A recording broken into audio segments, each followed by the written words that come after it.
या मोटरला सप्लायला जोडून आपल्याला चालू करायचं आहे, त्याचा परफॉर्मन्स बघायचा आहे। मोटर चालू करण्यासाठी आता सांगितल्याप्रमाणे स्टेटर वाइंडिंग आणि आर्मेचर वाइंडिंग दोन वाइंडिंग असतात। स्टेटर वाइंडिंगचं डेल्टामध्ये कनेक्शन करून 3 वायर बाहेर काढलेले असतात। त्या 3 वायर ड्युअल स्टार्टरला जोडलेले असतात। तिला ड्युअल स्टार्टर दिलेला आहे। ड्युअल स्टार्टरला सप्लाय घेण्यासाठी MCB दिलेला आहे, 3 वे MCB। त्याच्यानंतर 3 पोल MCB आहे, 3 पोल MCB आहे।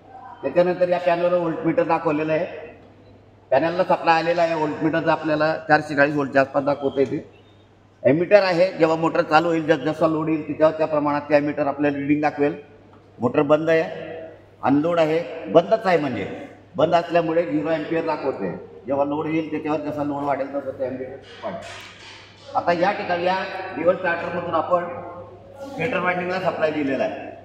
नंतर दुसरं जे आर्मेचर वाइंडिंग आहे त्या आर्मेचर वाइंडिंगची टोकं कार्बन ब्रशला आलेली आहेत। कार्बन ब्रशमधून ती या रोटर स्टार्टरमध्ये आलेली आहे। हा रोटर स्टार्टर आपला याला त्याचा वायर झालेला आहे, ते जोडलेले आहे। डायग्राम प्रमाणे शिकवल्याप्रमाणे कनेक्शन झालेलं आहे। आता प्रत्यक्ष आपण मोटर चालू करून पाहणार।